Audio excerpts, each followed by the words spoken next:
Halo Flickers, welcome to Sneak Flicks. Dengan bangga kami mempersembahkan kepada kalian ulasan series berjudul Person of Interest, season pertama episode ke-19. So without any further ado, let's get into it. Scene dibuka oleh kemesraan antara Carter dengan anaknya, yaitu Taylor yang terlihat seperti murung sebelum ia pergi ke sekolah.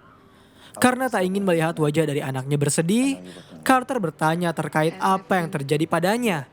Taylor menjawab jika itu bukanlah hal yang harus dipikirkan. Hanya saja ia merasa kesal selalu diganggu oleh para orang kaya yang berada di sekolahnya.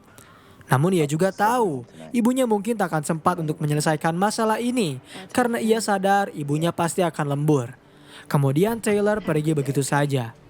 Setelah Taylor pergi bersekolah, Carter mendapat telepon dari rekannya yang berasal dari bagian SID untuk memberitahu jika akun rekening milik Elias yang selama ini mereka selidiki ternyata baru saja menyalurkan dana sebesar $4 juta.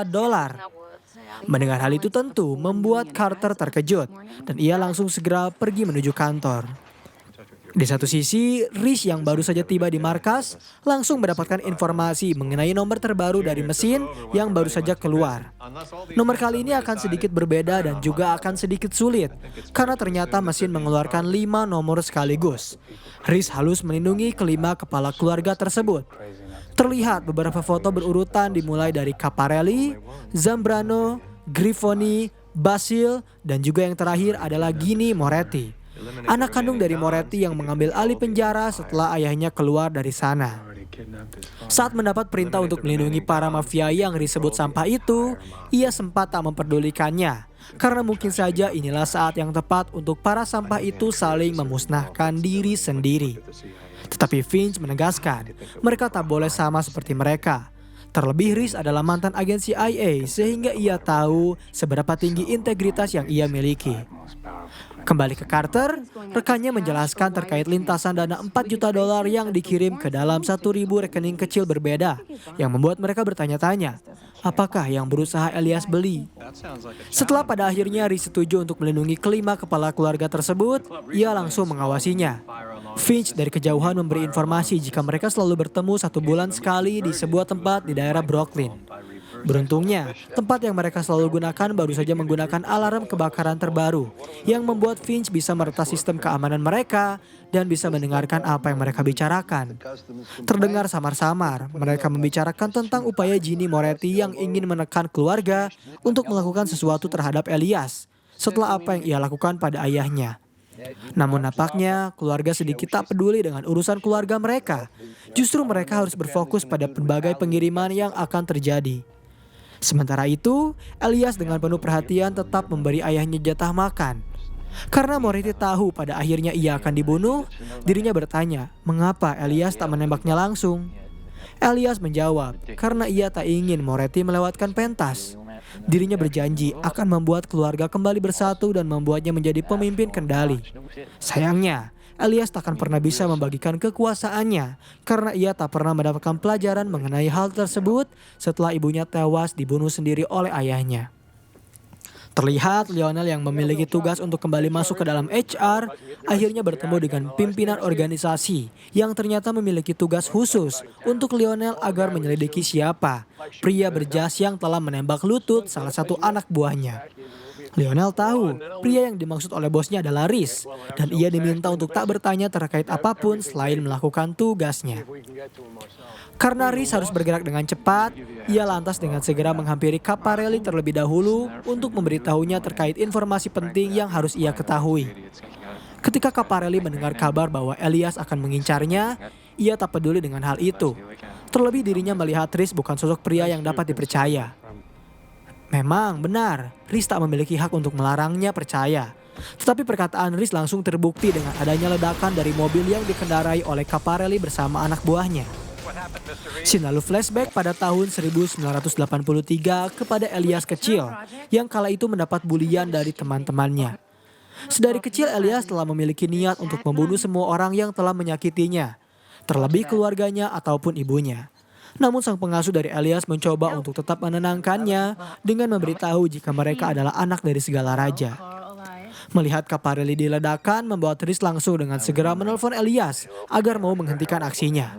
Tapi ternyata Elias menolak karena ia berusaha untuk melakukan yang terbaik demi kota kelahirannya.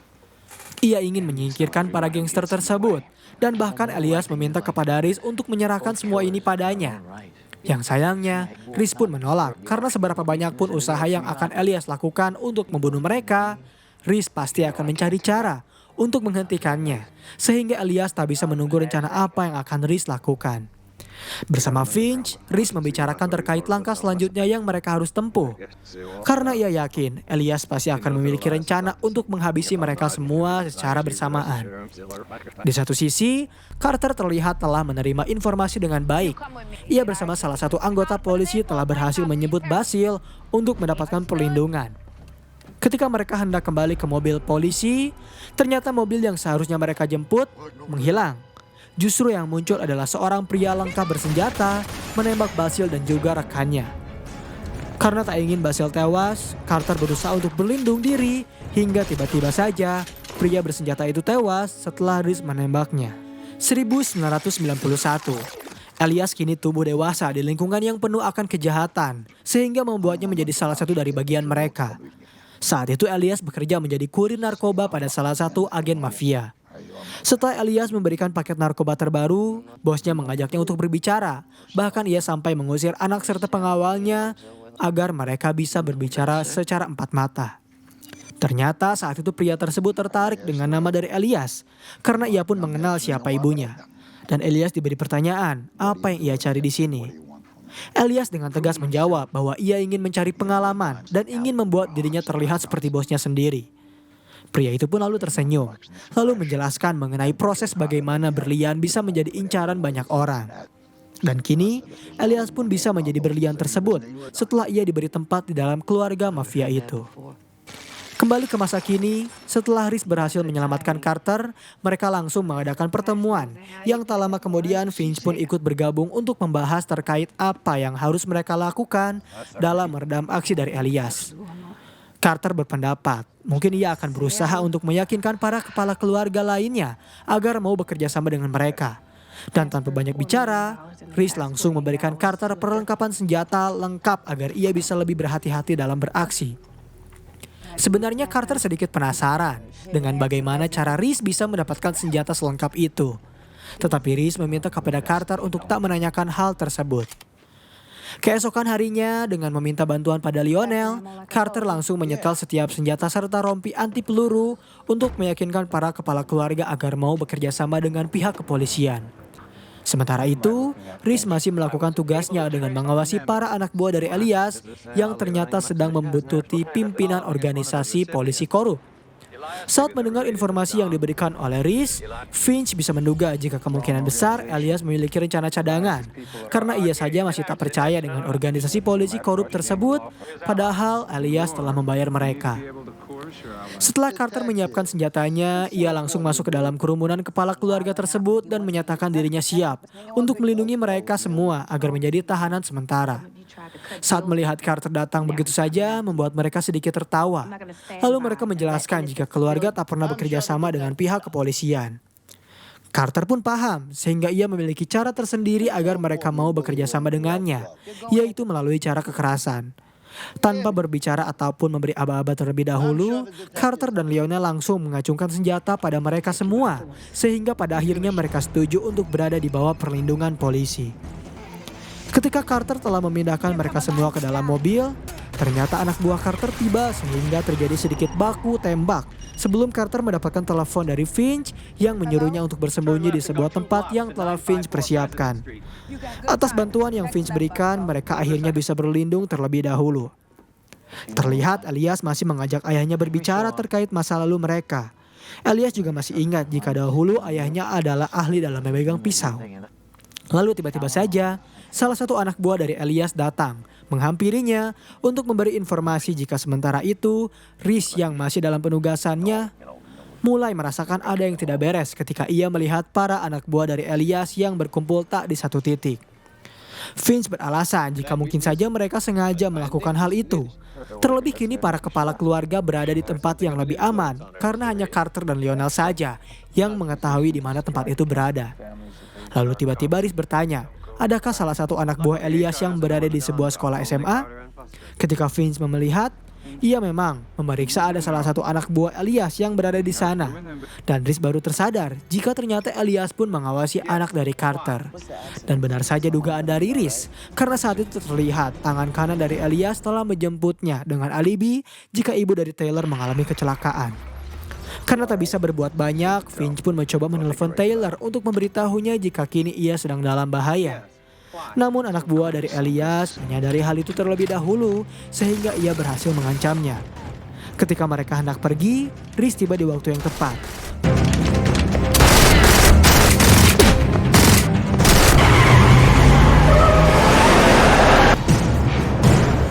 Setelah Taylor berhasil diculik, Reese langsung menelpon Carter yang kebetulan saat itu bisa melihat para polisi korup telah mengepung tempat untuk mengawasi mereka.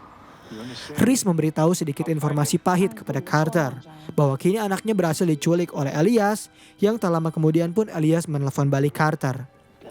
Sebenarnya Elias hanya ingin sebuah pertukaran saja. Semua kepala keluarga itu akan ditukarkan dengan nyawa dari Taylor. Tetapi Carter tak mau menerima tawaran tersebut. Bahkan Elias saja harus menjelaskan terlebih dahulu kejahatan mereka masing-masing. Seperti dimulai dari Zambrano yang mengedarkan narkoba pada anak-anak sekolahan untuk menunjang kehidupannya. Lalu terdapat Grufino yang merupakan penjual senjata untuk para penawar tinggi. Hingga yang terakhir adalah Ginny, saudara iparnya yang tak hanya memproduksi narkoba saja, melainkan ia juga menjual gadis-gadis di bawah umur.